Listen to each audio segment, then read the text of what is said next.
Solène Niederkorn vous propose FinScale, un éclairage sur l'innovation dans le monde de la finance, de la banque et de l'assurance.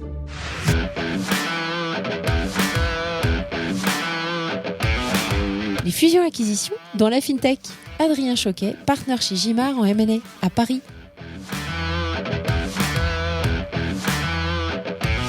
Et en fait, on s'est dit, nous, on a cette expertise-là, la connaissance des services financiers. Donc, on sait comment le business model d'une assurance vie, on sait comment ça fonctionne. On sait comment fonctionne un prestataire de paiement. On sait comment fonctionne une banque.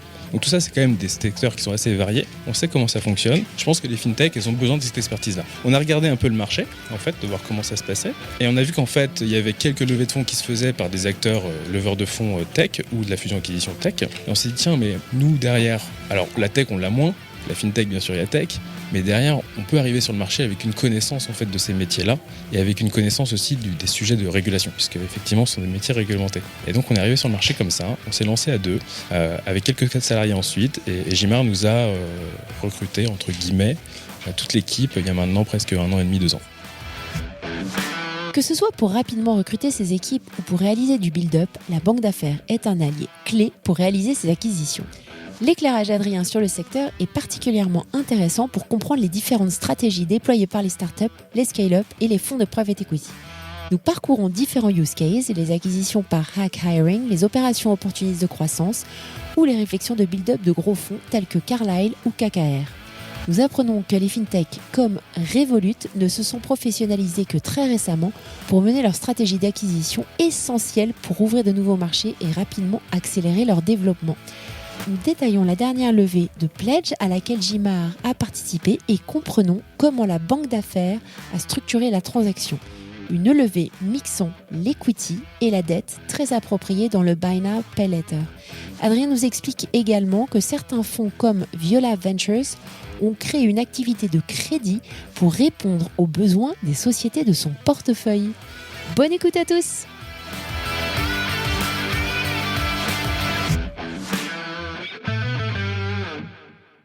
Bonjour à tous, bonjour Adrien. Bonjour Solène. Merci pour ton temps, ta disponibilité. Merci d'avoir pris contact avec moi il y a quelques mois pour toutes les discussions qu'on a eues depuis ce moment-là et d'avoir accepté mon invitation. Avec grand plaisir. Est-ce que tu pourrais te présenter aux auditeurs, s'il te plaît ? Bien sûr. Alors moi, Adrien Choquet, je suis un banquier d'affaires, un petit peu original puisque après une carrière en banque d'affaires très classique dans les fusions-acquisitions pour les services financiers, donc des banques, des assureurs, des asset managers, j'ai décidé de démissionner. Donc ma dernière grande maison, c'était HSBC. J'ai démissionné pour me lancer sur de la fusion-acquisition pour les fintech. D'accord. Chez Gimard ?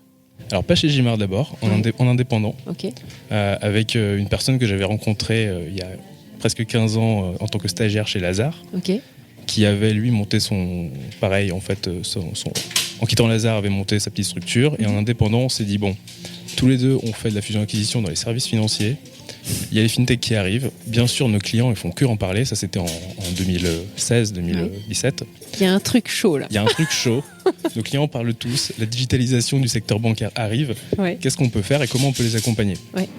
Et en fait, on s'est dit, nous, on a cette expertise-là, la connaissance des services financiers. Donc, on sait comment le business model d'une assurance vie, on sait comment ça fonctionne. On sait comment fonctionne un prestataire de paiement. On sait comment fonctionne une banque. Donc, tout ça, c'est quand même des secteurs qui sont assez variés. On sait comment ça fonctionne. Je pense que les fintech, elles ont besoin de cette expertise-là. Bien vu. Voilà.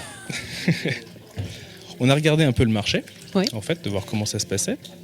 Et on a vu qu'en fait, il y avait quelques levées de fonds qui se faisaient par des acteurs leveurs de fonds tech ou de la fusion-acquisition tech. Et on s'est dit, tiens, mais nous, derrière, alors la tech, on l'a moins. La fintech, bien sûr, il y a tech. Mais derrière, on peut arriver sur le marché avec une connaissance en fait, de ces métiers-là et avec une connaissance aussi des sujets de régulation. D'accord. Puisque, effectivement, ce sont des métiers réglementés.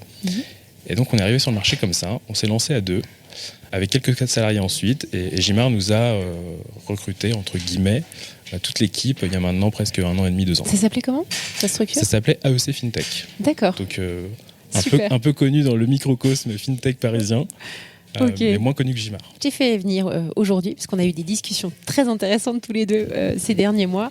Et j'aimerais beaucoup que tu nous apportes un éclairage sur, on va dire, le cycle de vie des startups, mais on va faire un focus sur la partie M&A et sur un cas d'usage qui est la transaction que vous avez faite avec Pledge, pour que tu nous en parles plus en détail et qu'on comprenne vraiment tu vois, j'aime bien le moteur, savoir comment ça fonctionne de l'intérieur.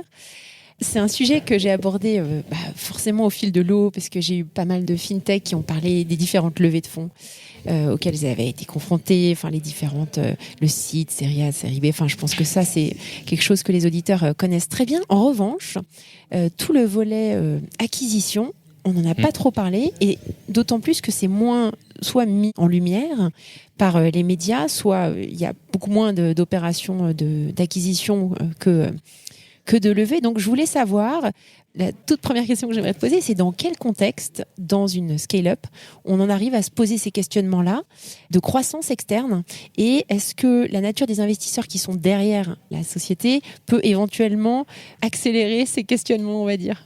D'abord, hein, sur le sujet des fintechs en particulier, il y a un vrai sujet de maturité. Il y a beaucoup de levées de fonds, effectivement. Ça commence par des levées de fonds et il faut une certaine maturité avant de commencer à faire du M&A. Donc là, on le voit en ce moment en Europe. C'était le cas il y a quelques années déjà aux États-Unis.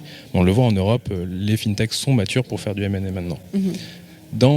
Comment est-ce que ça vient ? C'est une question de taille ou d'état d'esprit ? Une question, les deux. D'accord. Les deux, parce que d'état d'esprit, en fait, ça peut commencer très jeune. Avant même de faire une grosse acquisition, en fait, on en voit, et même depuis 5 ans, même 10 ans, en fait, il y a des fintechs qui ont fait des acquisitions, mais on appelle plus du hack hiring. Donc, en fait, il y a une équipe qui est douée, qui fait un petit truc en chambre, dans son garage. On va en fait racheter la société pour pas grand-chose, mais en fait, on veut juste les compétences. D'accord. Donc ça se fait depuis un moment. C'est hors marché, on ne le voit pas, personne n'en parle. Mais ça, les fintechs savent le faire, comme toutes les startups d'ailleurs. Ouais. Et plutôt à n'importe quelle étape de sa vie ou À n'importe quelle étape. Ça veut dire que une fintech de 10 personnes peut racheter une autre de 5 personnes, parce que ça fait du sens au niveau des compétences. Et ils font un échange d'actions, un truc assez simple. Donc, mais ça, c'est hors radar et il n'y a pas de conseils d'ailleurs qui viennent les accompagner dans ce genre de transactions. D'accord. Ensuite, il y a... C'est juste la main qui... on se serre la pince et on va chez le notaire. On se serre la pince, on prend un bon avocat quand même, parce que c'est toujours pas évident, mais bon, un banquier d'affaires ne vient pas sur ces petits sujets comme ça. Et puis il y a d'autres opérations qui se font aussi, mais plutôt opportunistes, où là c'est pas forcément préparé, et on en voit par exemple quand une fintech avec une belle technologie ou encore une fois une belle équipe malheureusement ne va pas bien et peut se retrouver au tribunal de commerce. Ça arrive. Il y a eu là récemment une belle opération, c'est Lovis, donc néo-courtier qui a racheté Otherwise pour son portefeuille assurance chien-chat. D'accord. Et ils ont fait une très belle opération. Donc c'était des tout petits montants, mais c'était opportuniste. Je pense que ça fait du sens pour la stratégie de Lovis. Mais c'était pas réfléchi a priori chez les actionnaires de Lovis. D'accord. Donc ça, c'est ce qui se passe, c'est ce qu'on peut voir avant d'arriver sur une vraie réflexion M&A. D'accord. Alors la réflexion M&A, comment elle vient à l'esprit des dirigeants ? C'est deux choses. Soit on a des approches en direct. Et à ce moment-là... Tu identifies des targets ? Ou comment tu fais ? Ou tu vas juste semer la bonne parole Ah, pour mon cas, à moi Ouais. En fait, Non, concrètement, comment ça se passe ? Concrètement, en fait, il y a deux choses. C'est soit, en fait, nous, on travaille avec une fintech pour faire des acquisitions, donc on va faire une recherche de cible, ou soit on l'accompagne pour la vendre. D'accord. Et vous êtes sollicité ou tu fais du démarchage ? Je veux dire, de manière vraiment très pratique, quand tu disais que tu vas voir ces startups ou ces scale-up, est-ce que c'est vous qui êtes mandaté spécifiquement ou est-ce que vous approchez ces boîtes en disant tiens, il y a un partenariat qui pourrait faire du sens et qui mènerait peut-être à une acquisition ou pas ? Alors, chez Gimar, on a la chance de marcher beaucoup à la recommandation. Donc en fait, on a beaucoup de fonds ou l'écosystème qui nous envoie des start-upers dans le cas souvent où eux sont à vendre. D'accord. Donc dans le cas d'une vente, généralement, on nous recommande et là, on l'accompagne quand on peut sur le process de vente. D'accord. Généralement, ils viennent nous voir quand ils ont eu des approches. c'est-à-dire que c'est des approches non sollicitées d'acteurs qui veulent les racheter. Donc ça, c'est dans un premier temps. Mais ça peut être des petites fintech. Ensuite, tu as, à l'inverse, maintenant, les scale-up, comme tu dis. Oui. Les scale-up, en fait, de plus en plus, elles s'organisent comme d'autres corporates un peu plus gros. C'est-à-dire qu'elles ont des équipes. Alors, ça peut être juste la direction financière. Et maintenant, on commence à avoir des équipes M&A, responsables des M&A.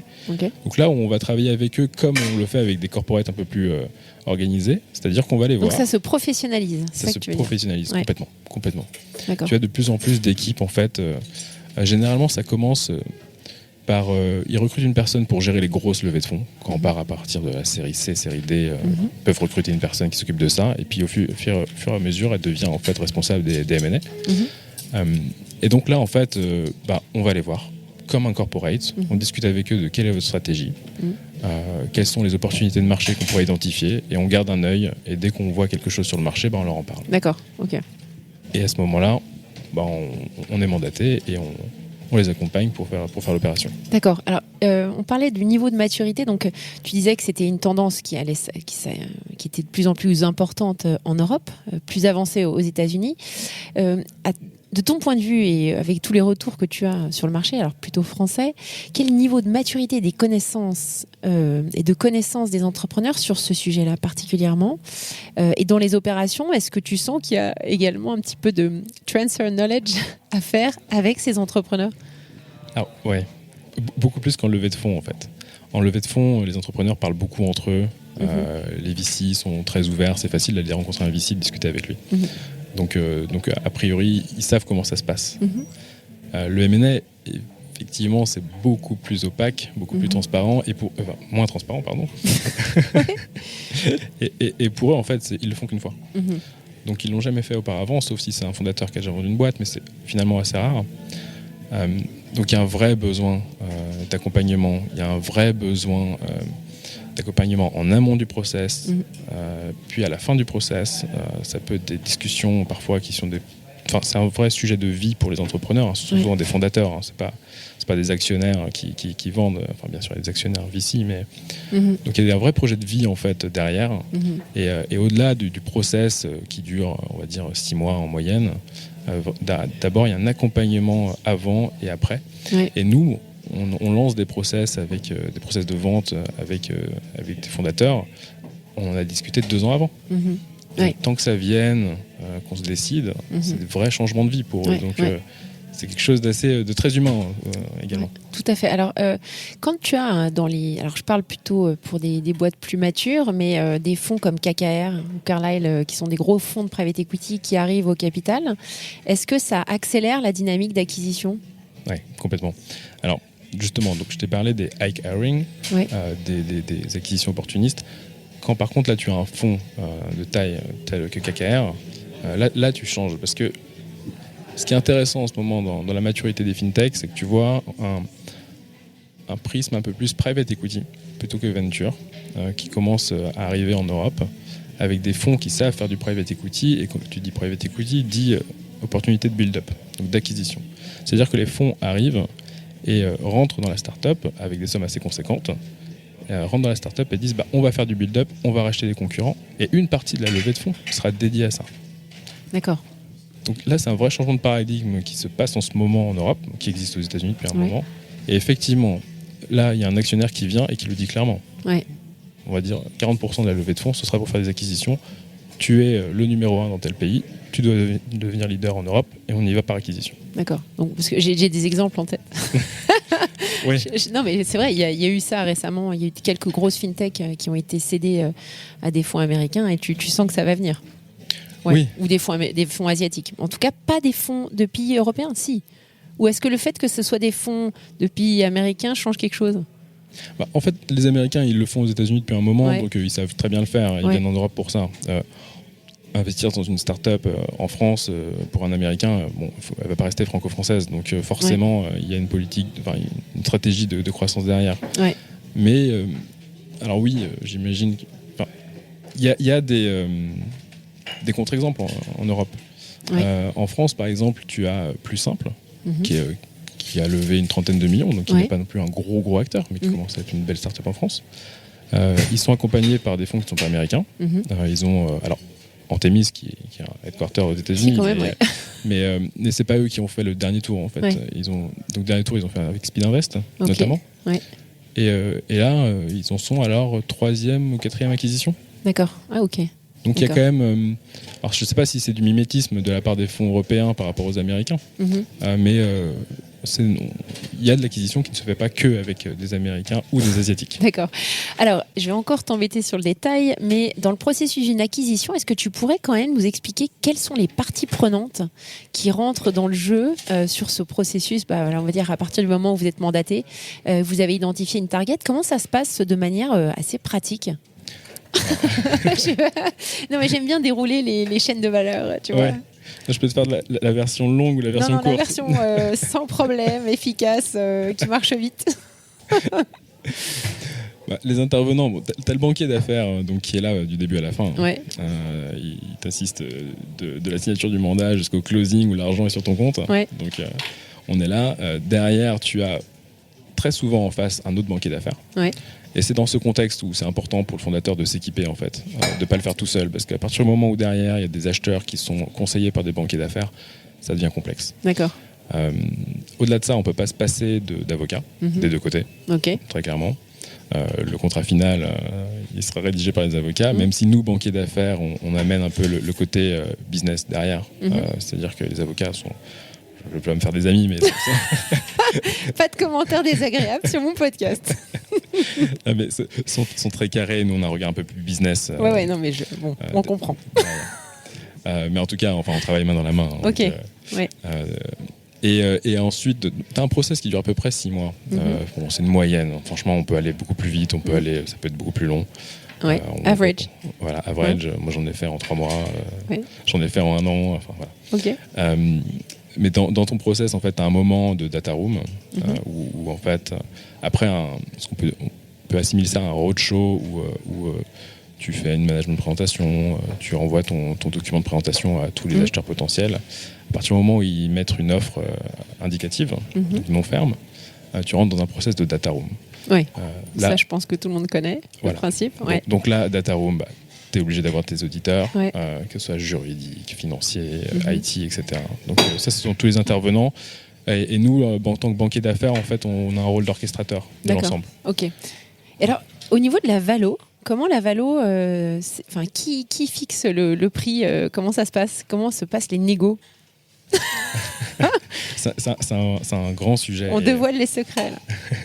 Non, c'est un grand sujet parce que une valorisation sur une start-up, ça n'a rien à voir avec une valorisation sur un grand groupe, et même un grand groupe coté. Un grand groupe coté, déjà, on a la valorisation boursière, on a des références, on a des transactions qui sont comparables sur le marché. Donc, on peut se faire une valorisation assez simple par des comparables boursiers ou transactions. Bien sûr. Et puis, les sociétés sont matures, donc tu as des méthodes d'évaluation qui sont les DCF qu'on connaît bien ou les DDM pour les modèles bancaires. Donc voilà, on a des bases en fait pour déjà avoir une valorisation qui sera entre guillemets la valorisation moyenne, Standard, médium, ouais. standard. Ouais. Enfin, sur laquelle on va commencer à négocier. Ouais. En fait. Sur les startups, c'est beaucoup plus compliqué. Parce que en fait, tu as des valorisations qui sont lancées dans le marché, qui sont souvent des valorisations de levée de fonds. Qui n'ont rien à voir. Qui n'ont rien à voir. Donc tu peux avoir des multiples à 60 fois l'ARR, quelques-unes, hein, mais tu as le multiple de 20 fois l'ARR, c'est quelque chose qu'on retrouve souvent sur des levées de fonds. Ouais. Sur une opération de M&A, c'est un peu plus... c'est moins évident de l'avoir. Parce que derrière, en face, on n'a pas des VC, on a des corporates qui réfléchissent sur des valeurs intrinsèques, sur des valeurs... Donc, qui cherchent à avoir une méthode et un référentiel en fait, qu'ils ne peuvent pas avoir forcément. Tout à fait. Qu'ils n'ont pas. Du coup, nous, on a quand même cette valeur levée de fonds en tête, qui est un peu notre valeur plancher en tant que banquier. Le fondateur aussi a une volonté de sortie. Oui. C'est-à-dire que le fondateur, lui derrière, il a des plans de vie ensuite, il a une valeur sur laquelle il ne veut pas vendre en dessous. Donc on a nos valeurs planchers qu'on se définit nous-mêmes, qui sont sur des références qui sont, comme je le disais, pas forcément des références de marché, mais qui sont un peu des idées qu'on a en tête. Je ne vais pas tout donner. Hein. Oh, allez. Et en fait, c'est là où après, entre cette valeur-là et l'acquisition, ce que va recevoir le fondateur in fine, c'est là où en fait le rôle du banquier d'affaires rentre en jeu. C'est-à-dire que faire un process de cession, c'est une vente aux enchères. C'est-à-dire qu'on propose une opportunité à tout le monde ou en façon réduite, ça dépend du process qu'on choisit. Et là, on fait monter la sauce. Mais c'est notre rôle, c'est notre rôle, et c'est à nous de sentir en fait en face qui est-ce qui va faire l'opération, qui est-ce qui veut vraiment la faire et jusqu'à combien ils sont prêts à monter. Et jusqu'au dernier moment sur les 6 mois, on fait monter la sauce. Ils le savent en face, mais à un moment il y a aussi la peur, le FOMO. Tout à fait. Missing. On va se dire mais je sais qu'il y a d'autres qui sont en train d'acheter, à combien ils y sont, et moi il faut que je monte. Donc en fait tu peux avoir des vrais décalages entre ta valeur entre guillemets de marché et ce qu'on va obtenir à la fin. Tu as des valeurs stratégiques qui sont... on n'a pas idée en fait de ce que peut dépenser un corporate pour pas que son concurrent rachète la startup à sa place. Ça peut monter très vite. Donc, Ok, alors chez Gimar, maintenant j'aimerais qu'on parle plus de Gimar et de la transaction que vous avez faite avec Pledge. J'aimerais juste que tu expliques aux auditeurs l'approche que tu m'avais expliquée la dernière fois, que je trouve assez intéressante, l'approche FIG que vous avez au cours de la vie de la société, parce que c'est pas le cas de beaucoup de banques d'affaires. Tu as des banques d'affaires qui font du FIG très bien. Donc FIG, ils font de la fusion-acquisition pour les banques, les assureurs de façon très classique. Tu as des banques d'affaires qui le font sur les acteurs traditionnels, on va dire. En fait, et à côté, tu as d'autres acteurs qui font de la tech en général. Nous, chez Gimar, ce qu'on est capable de proposer, c'est qu'en fait, donc on a cet ADN service financier, on a cette compréhension des services financiers. On travaille on a une grosse majorité aussi de nos clients sont des vrais corporates, des gros assureurs que tout le monde connaît bien, des grosses banques, etc. Donc on a aussi ce côté-là. Et en face de ça, on est capable de dire, nous, on connaît ça. On a de l'autre côté, en opposition, des clients qui sont des clients fintech, qu'on accompagne à partir de la série A. Donc ça peut être des petites levées à 5 millions d'euros. Et en fait, déjà, on est une équipe d'une quinzaine de personnes qui avons ces compétences-là. Et donc, on est capable, quand on accompagne une opération, en fait, de la suivre dès qu'elle est toute petite, sur des levées de fonds, parce qu'on a cette compréhension de son métier et de la tech. Et ensuite, de l'accompagner jusqu'au moment de la fusion-acquisition. Et là, on sait parler avec des acteurs qui sont des acteurs FIG. Donc, pour couvrir tout le scope, je dirais. Exactement. Donc on a effectivement, donc je comprends les silos du coup. Effectivement, dans d'autres banques d'affaires, en fait, malheureusement, il y a des équipes qui sont dédiées aux petits sujets levés de fonds, des équipes qui sont dédiées à la tech, des équipes qui sont dédiées au FIG. Et qui ne communiquent pas. Et qui ne communiquent pas entre eux. C'est ce que j'ai vécu dans d'autres maisons avant de partir. Donc, et nous, on a cet avantage-là, en fait, d'avoir ces 3 silos-là qui existent, mais qui ne sont pas des silos parce qu'on est une équipe de 15 personnes, donc on se parle. J'espère. Enfin voilà. On partage nos compétences et en gros on va dire que sur ces silos là on a un partenaire, donc moi je suis plutôt partenaire fintech, on a un partenaire FIG, un partenaire TMT et puis d'autres quand même, et en fait moi dans toutes mes opérations j'ai forcément un autre partenaire en appui.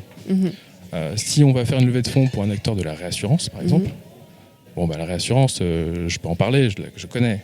Mais j'ai forcément de mes partenaires qui s'y connaissent encore plus. D'accord. Et donc du coup je le mets dedans. Il vient intervenir au bon moment. Mais à un moment, quand il y a besoin de cette expertise supplémentaire, on a cet avantage-là de ne pas avoir de silo, d'aller dans le bureau d'en face et de lui dire j'ai besoin de toi. Help. Voilà. Ok, alors tu as très gentiment accepté de me parler aujourd'hui, de nous parler de Pledge. C'est une transaction que vous avez accompagnée il y a quelques mois. Est-ce que tu pourrais donc brièvement nous dire ce qu'ils font et puis ce qui était recherché avec cette levée, comment s'est fait le choix de Gimar et nous dérouler un petit peu la transaction et surtout, alors du coup tu vas parler pendant 10 minutes, la nature de la transaction qui a été faite. Okay. Bref, tout l'historique. Je veux tous les détails. Alors, déjà, le choix de Gimar, il faudrait demander à Nicolas, mais en fait, j'ai rencontré Nicolas sur un autre process. J'étais mandaté pour vendre une banque, une petite banque française. Et Nicolas était en face. Et il a dit, moi, Pledge, il n'avait pas levé à l'époque, ou quelques millions. Il dit, moi, Pledge, je veux racheter la banque. J'étais halluciné. J'ai dit, mais t'es sûr ? Et il a insisté, et on a eu plusieurs discussions. Il essayait de voir comment est-ce qu'un petit acteur fintech pouvait racheter une banque. On n'a pas été au bout, mais j'ai adoré en fait entre guillemets le culot de Nicolas, mais d'arriver comme ça et de dire moi petit acteur, je veux racheter une banque. J'ai trouvé ça génial. Et, Ça fait gagner du temps. exactement. Non, C'est mais efficace. Donc voilà, tu l'as rencontré sur ce sujet-là, ça s'est pas fait. ça s'est pas fait. Alors, il l'a pas racheté la banque, hein. Mais du coup, j'étais impressionné en fait par sa vision et son envie d'aller très très loin Oui. en tant qu'entrepreneur. Et du coup, on a rediscuté ensemble plusieurs fois. Et quand il m'a dit, moi, faut que je passe à l'étape supérieure. Il avait un impact Covid, hein, donc Pledge, ils font du buy no pay later, donc du paiement en plusieurs fois ou du paiement différé. Il avait un vrai besoin de se structurer, que ce soit en equity et également en dette. Donc quand je dis dette, en fait, c'est pour financer ses clients. Pourquoi c'est nécessaire d'avoir de la dette pour une boîte qui fait du buy now pay later? Alors, pour une boîte qui fait du buy no pay later, donc qui a fait du paiement, elle propose à ses clients aux clients de ses clients d'ailleurs, de payer en plusieurs fois ou payer 15 jours plus tard ou 30 jours plus tard. Donc pour cela, elle fait l'avance à son client des fonds. Et il faut bien qu'elle trouve les fonds quelque part. C'est-à-dire qu'elle ne peut pas se financer avec une ligne de BFR. À un moment, ça reste un petit peu... Donc un peu besoin en fonds de short. roulement. Ouais. Oui, pardon. Je traduis. N'hésite pas. Et donc de plus en plus, que ce soit pour les startups qui font du buy no pay later, mais aussi toutes les fintechs qui font du lending finalement. Ouais, en tout ce à moment, on le voit beaucoup sur du RBF, de l'avance de salaire, et même du financement PME. Oui, tout à fait. Donc en fait, toutes ces structures-là, elles ont besoin de se financer via de la dette. Et là, on a plusieurs modèles en fait assez différents. On pourra en revenir tout à l'heure. Oui, tout à fait. Non, mais c'est très intéressant, bien sûr.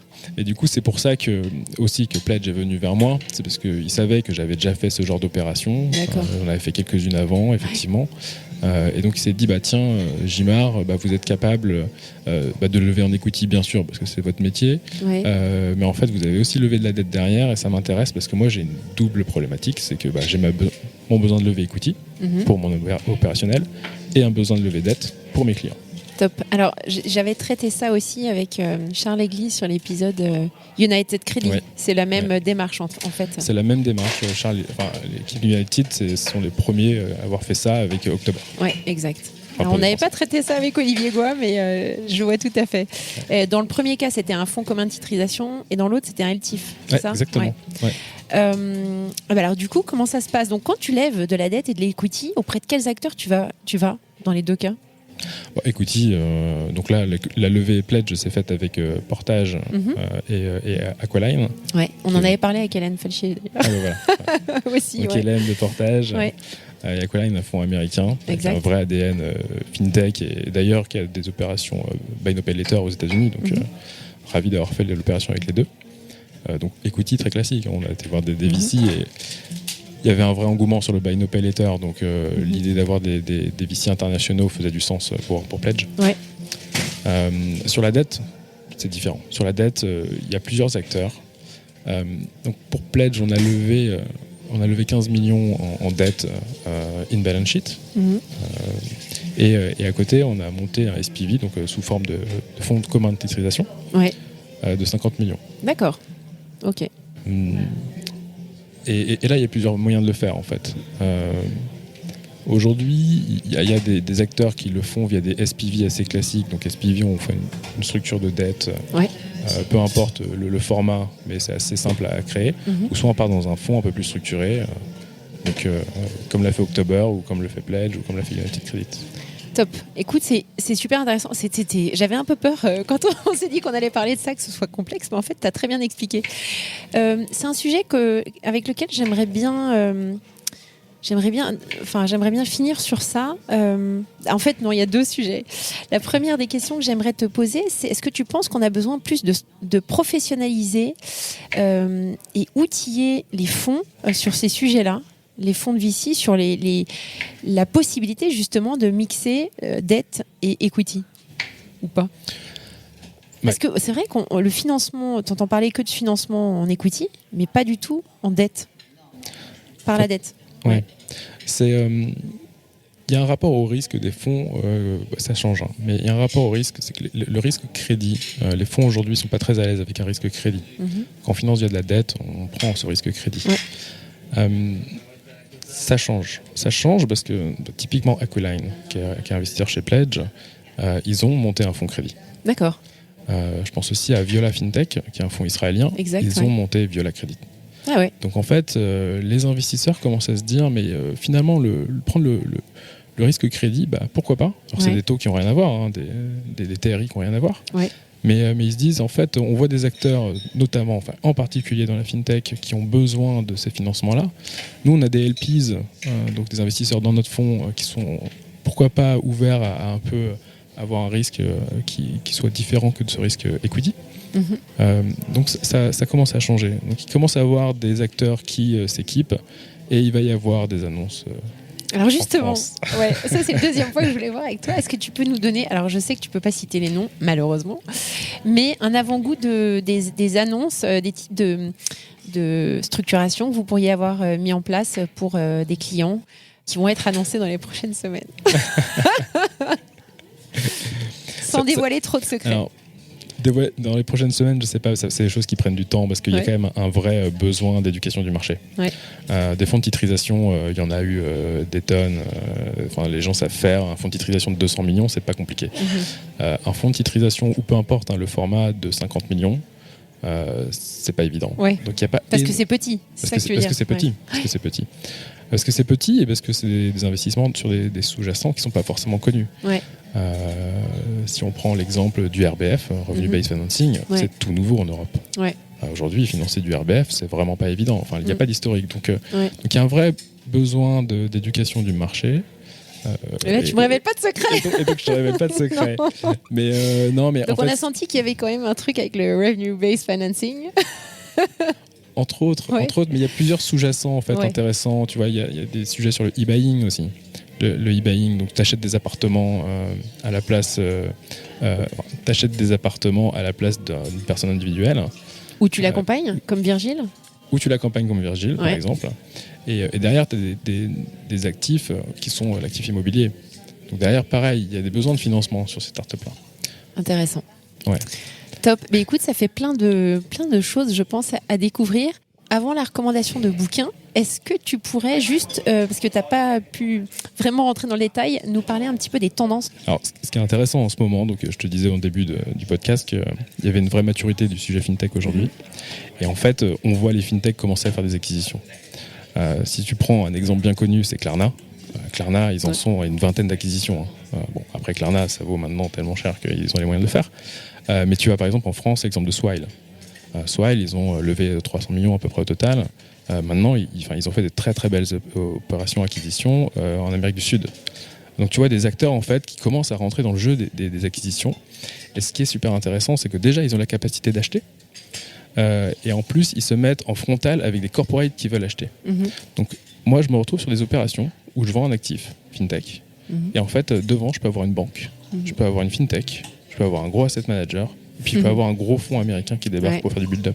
C'est super intéressant. Les FinTech, je ne les voyais pas il y a 2-3 ans. Maintenant, je les vois, et maintenant, en fait, ils font partie en fait, des personnes avec qui je parle. Je peux citer par exemple Revolut. Revolut, quasiment toutes les opérations que j'ai, je leur en parle. C'est super intéressant. Revolut, ils ont monté leur équipe M&A il y a 2 ans. Avant, ils n'en avaient pas. C'est hyper récent. C'est super récent. Et comment c'est possible ça, que ce soit si tard? Pourquoi est-ce que la FinTech était cachée En fait, quand tu arrives à une certaine maturité, à un moment, tu te dis, bon, j'ai fait mon high crowing, j'ai fait mes achats opportunistes. Après, je commence à réfléchir en termes de stratégie, géographie. Voilà, il faut que j'aille dans tel pays. Donc c'est plus simple d'aller faire une acquisition pour aller dans tel pays. Et puis au bout d'un moment, en fait, tu deviens un acteur tellement important. Tu prends un Revolut par rapport à une banque, une banque qui appartient à une grosse banque traditionnelle. Il est autant important aujourd'hui dans la vie des gens que cette banque-là. Donc en fait, lui, son challenge ensuite, ça va être de se dire, moi, il faut maintenant que je garde mes clients. J'ai plus besoin de lever comme un malade pour aller faire de l'acquisition client. Maintenant, il faut que mon service il soit bon. Il faut que je garde mes clients. Il faut que je leur donne ce qu'ils souhaitent et ce qu'ils veulent. Et donc là, il rentre dans une vraie stratégie M&A qu'a un corporate traditionnel. C'est-à-dire qu'il va faire des achats pour améliorer son service, pour s'assurer de la continuité de son service. Et donc, il a une autre logique, en fait, qui n'est plus du tout la logique qu'il pouvait avoir avant. Et ça, c'est super intéressant. Et on le voit, et je vais peut-être finir sur ça, on le voit beaucoup sur les FinTech. On a SumUp qui a levé, ils l'ont même annoncé, ils ont levé 750 millions de pounds pour faire de l'acquisition. Ils l'ont annoncé. C'est énorme. C'est C'est énorme. Mais SumUp, pareil. SumUp, je les vois sur tous mes process. Ouais, bien sûr. Donc, tu as SumUp. Et là, ce qu'on va voir, et je commence à le sentir très clairement, les InsurTech, on n'en a pas beaucoup parlé. Encore. Mais même si c'est les FinTech qui couvrent les InsurTech, mais Ouais. les InsurTech, cette année, sont sur une année record en Europe en termes de levée de fonds. Ouais. Et elles commencent à faire du M&A. Elles commencent à faire des acquisitions et je pense qu'elles vont arriver très fortement. Il y a Clarks, l'allemand, qui a annoncé une acquisition il y a quelques semaines. Il y a WeFox qui le fait depuis un petit moment. Ouais, tout à fait. Il y a quelques annonces qui vont se faire bientôt. J'avais cité tout à l'heure Plus Simple qui fait des petites opérations. Ouais. Et je pense qu'il va y avoir aussi ce phénomène-là sur les InsurTech qui vont commencer à aller dire aux assureurs, bah écoutez, moi aussi je suis dans le jeu, moi aussi je peux faire du M&A et désolé pour vous, mais la target en face, c'est moi qui vais l'avoir. Il faut absolument que j'invite Alan l'année prochaine alors. Alan qui a fait sa première acquisition cette année. Ah ouais. Ils Ouais. ont acquis quoi? Alors un petit acteur sur la santé mentale. Ouais. Ah c'est vrai, ouais, Ouais. tout à fait. Ouais. Comment il s'appelle déjà cet acteur? J'ai pas retenu Bon, le bref. nom, mais tu vois, Alan est accompagné de fonds américains. Ouais. Ah ouais, tu vois, surprise. Est-ce que tu pourrais nous recommander un livre avant qu'on se quitte? Oui, bien sûr, bien sûr. Alors, j'ai lu pas mal de livres comme La 25e heure, etc. J'en prends pas beaucoup de plaisir parce que je travaille beaucoup et en fait je les lis dans un cadre de travail. En fait, c'est un peu pour m'organiser, etc. Du coup, quand je lis, il faut que je sorte complètement de ma bulle boulot. Ouais. Je suis un grand fan de bande dessinée. Ah top, moi aussi. Ouais. Ah bah. On en parlera après, tiens. Ah bah écoute, alors je sais pas si tu l'as lu, mais moi du coup j'ai acheté toutes ces bandes dessinées depuis. Je suis tombé l'année dernière par hasard sur Mathieu Bablet, qui a fait Calcium et Silicium. Ah de nom, je connais. Ouais. C'est de la science-fiction. Ouais. C'est extraordinaire. Il dessine, mais c'est... Quoi, comme Moebius? Oh, ouais, on pourrait l'assimiler. Ouais. D'accord. Ouais, je vois le parallèle. C'est extraordinaire parce que tu peux rester à contempler une planche en fait dans ton lit pendant 2 minutes, à tout regarder en détail, même plus que 2 minutes. Et c'est bien, c'est une histoire en fait sur 2 intelligences artificielles qui, ça commence en 2030, 2 intelligences artificielles qui voient le monde se dégrader, qui eux sont omniscients et avancent avec la raison et une envie de collectif et regardent l'homme en fait en face. Avancer comme un parasite. Ouais, non mais sur une vie un peu pareille en fait, il regarde l'homme en fait dégrader sa planète et avancer sur la pulsion en fait, qui a jamais réussi à avoir une envie de collectif. Ouais. Et tu les regardes, tu les suis sur à peu près 1000 ans. Ouais. C'est assez extraordinaire en fait comme histoire. Rappelle-moi le titre. Calcium et Silicium. Calcium et Silicium. Parfait. Ouais. Merci beaucoup. À bientôt Adrien. Merci beaucoup.